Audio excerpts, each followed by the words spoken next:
कृषि सुधार कानूनों को लेकर आंदोलन पर अड़े किसानों को सरकार ने बातचीत का एक और मौका दिया है। मॉनसून सत्र से ठीक पहले केंद्रीय कृषि मंत्री नरेंद्र सिंह तोमर ने बड़ा बयान देते हुए कहा कि सरकार किसानों से बात को तैयार है। साथ ही नरेंद्र सिंह तोमर ने किसानों से आंदोलन को खत्म करने की अपील भी की। कृषि मंत्री ने यह बयान ऐसे वक्त दिया है जब पहले ही जंतर मंतर पर आंदोलन करने की बात किसान कह चुके हैं।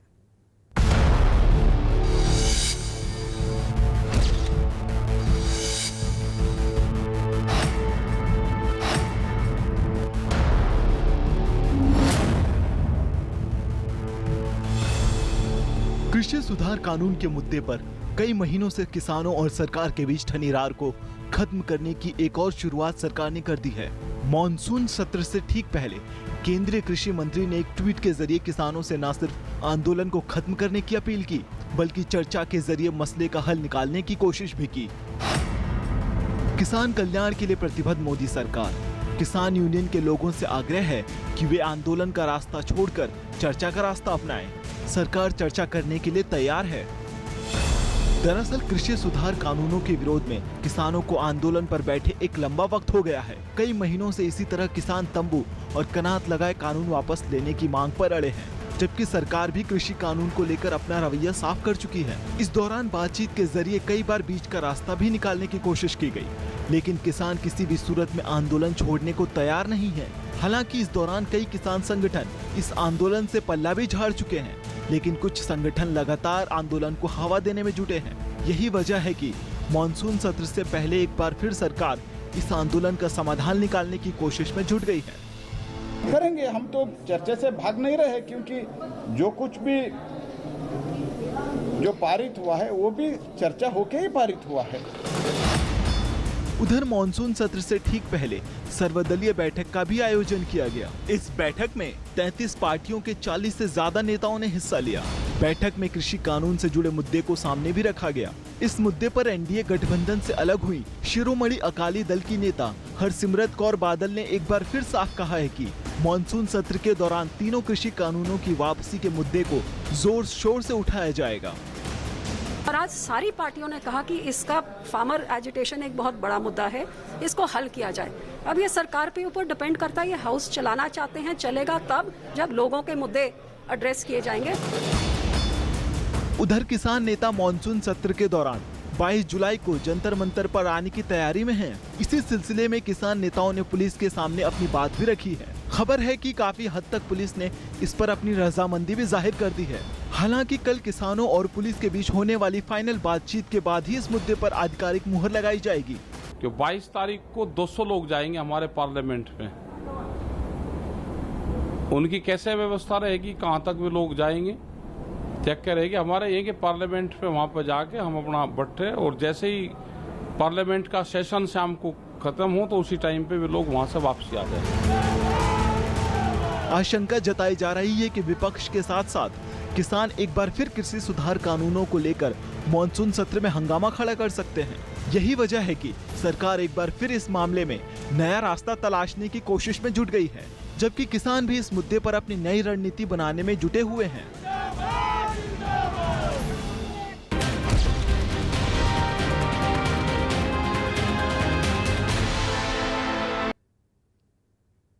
मीडिया पोर्टल न्यूज क्लिक में हवाला के जरिए फंडिंग के आरोप लगने के बाद ईडी ने इस मामले की जांच शुरू कर दी और इस मामले में श्रीलंका के एक businessman Neville Roy Singham ED के रडार पर हैं। आरोप यह है कि सिंघम के चीन की कम्युनिस्ट पार्टी सीपीसी से भी संबंध है। इस बीच बीजेपी ने आरोप लगाया है कि मीडिया पोर्टल न्यूज क्लिक को विदेशों से मोटी रकम देकर कुछ लोग देश के खिलाफ प्रोपेगेंडा कर रहे हैं। बीजेपी के प्रवक्ता समित पात्रा ने दावा किया कि विदेशी फंडिंग के जरिए ही देश की वैक्सीन नीति को बदनाम और पीएम मोदी को नीचा दिखाने की लगातार साजिश रची गई। भारत के खिलाफ रची जा रही साजिश। बड़ी बड़ी ताकतें हिंदुस्तान को कमजोर करने के लिए की हुई हैं। यहाँ कंफ्यूजन, भ्रम और अनरेस्ट अर्थात अराजकता कैसे फैले। मीडिया पोर्टल को चीन से फंडिंग। तीसरा व्यक्ति है जो एक विदेशी ताकत है और किसी विदेशी देश के फंड को पूरी तरह से हवाला के माध्यम से डाइवर्ट करके किस प्रकार से इसका यूटिलाइजेशन भारतवर्ष में किया जा सके। भारत में अंतर्राष्ट्रीय टूल किट का जाल। प्रधानमंत्री नरेंद्र मोदी हिंदुस्तान के प्रधानमंत्री बने कहीं ना कहीं हिंदुस्तान में तो ऐसा नेता हैं ही जिनके आंखों में वो खटक रहे हैं। विदेशी ताकतें भी ऐसी हैं जिनके आंखों में वो खटक रहे हैं। ईडी के रडार पर पोर्टल को मिली रकम। ऐसे पोर्टल्स हैं हिंदुस्तान में जो मीडिया का चोगा ओढ़ करके मीडिया बनने की कोशिश करती है, मगर वो मीडिया नहीं है। तो न्यूज क्लिक भी ठीक उसी प्रकार का एक पोर्टल है जो मीडिया हाउस नहीं है। इस वक्त ईडी की नजर न्यूज क्लिक न्यूज पोर्टल पर है, क्योंकि इस न्यूज पोर्टल पर यही इल्जाम लगा है कि ये एक अंतर्राष्ट्रीय साजिश का हिस्सा है। मीडिया पोर्टल न्यूज क्लिक में हवाला के जरिए फंडिंग के आरोप लगने के बाद ईडी ने इस मामले की जांच शुरू कर दी है। इस मामले में श्रीलंका के एक businessman Neville Roy Singham ED के रडार पर हैं। आरोप है कि सिंघम के चीन की कम्युनिस्ट पार्टी सीपीसी से भी संबंध है। दावा किया गया है कि पिछले साल ईडी की तलाशी में न्यूज क्लिक के ऑफिस से चीन की सीपीसी के बीच हुए ईमेल के भी सबूत मिले हैं। ये संगीन इल्जाम लगाया है देश की सत्ताधारी पार्टी बीजेपी ने। न्यूज क्लिक एक पोर्टल है। कुछ ऐसे पोर्टल्स हैं हिंदुस्तान में जो मीडिया का चोगा ओढ़ करके मीडिया बनने की कोशिश करती है, मगर वो मीडिया नहीं है। तो न्यूज क्लिक भी ठीक उसी प्रकार का एक पोर्टल है जो मीडिया हाउस नहीं है, मगर कहीं ना कहीं अपने आप को मीडिया के रूप में दिखाने का प्रयत्न करती है, भरसक प्रयास करती है। आरोप ये भी है कि प्रवर्तन निदेशालय यानी ईडी को न्यूज पोर्टल न्यूज क्लिक के खिलाफ मनी लॉन्ड्रिंग के मामले की जांच में कुछ अहम सबूत मिले हैं। सूत्रों के मुताबिक इस न्यूज पोर्टल और इसके प्रमोटरों ने श्रीलंका क्यूबा मूल के कारोबारी नेविले रॉय सिंघम से एक करार किया था, जिसको लेकर शक जाहिर किया जा रहा है। इस वक्त प्रवर्तन निदेशालय यानी ईडी की नजर न्यूज क्लिक चलाने वाली company PPK news click studio private limited पर है, जिसको विदेशों से मिले फंड पर सवाल खड़े हो रहे हैं। ईडी ने न्यूज क्लिक को 38 करोड़ रुपए की एक बड़ी फंडिंग की जांच शुरू कर दी है। चौंकाने वाला पहलू ये है कि इस फंडिंग के लिए जिस कारोबारी का नाम सामने आया है उसका संबंध चीन से बताया जा रहा है। वे नाम है श्रीलंका क्यूबा मूल के एक कारोबारी नेविले रॉय सिंघम का, जिनके साथ न्यूज पोर्टल के प्रमोटर ने एक करार किया था। और यही करार इस वक्त शक के घेरे में है, क्योंकि फंडिंग के तार चीन से जुड़े होने पर शक जताया गया है। श्रीलंकाई क्यूबा मूल के कारोबारी पर चीन की कम्युनिस्ट पार्टी की प्रोपेगेंडा शाखा से जुड़ा होने का आरोप है। और इल्जाम ये भी है कि चीन के इशारे पर एक अंतर्राष्ट्रीय साजिश के तहत देश में भ्रम फैलाने का काम इन लोगों ने अपने जिम्मे उठा रखा है, और वो भी बड़े ही सोची समझी साजिश के तहत। कुछ विदेशी ताकतें, उसके साथ साथ भारतवर्ष के मेन स्ट्रीम राजनेता भी कुछ ऐसे हैं जिनका एक बिल्कुल सरगना बना हुआ है, एक ग्रुप बना हुआ है, और बहुत ही प्लान्ड तरीके से, बहुत ही सामंजस्य के साथ ये काम करते हैं। और इनका मकसद होता है भारतवर्ष में अनरेस्ट फैलाना, भारतवर्ष में अराजकता फैलाना। ईडी की तफ्तीश के हवाले से एक बड़ा और सनसनीखेज दावा भी किया गया है। जांच में पता चला कि न्यूज क्लिक को विदेशी स्रोतों से मिली रकम का एक बड़ा हिस्सा गौतम नवलखा जैसे कार्यकर्ताओं के पास गया।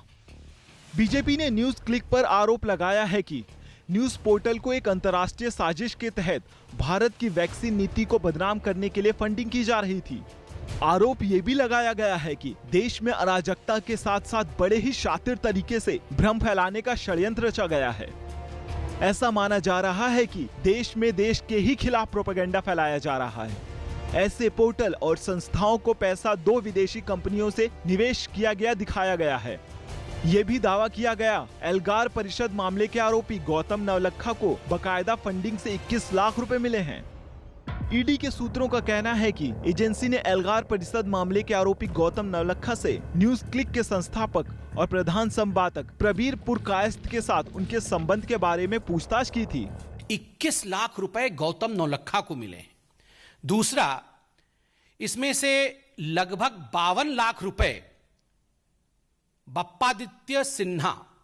बप्पादित्य सिन्हा कौन है? बप्पा आदित्य सिन्हा है, ये एक बहुत प्रमुख व्यक्ति हैं, शेयर होल्डर भी हैं न्यूज क्लिक के, पीपीके के।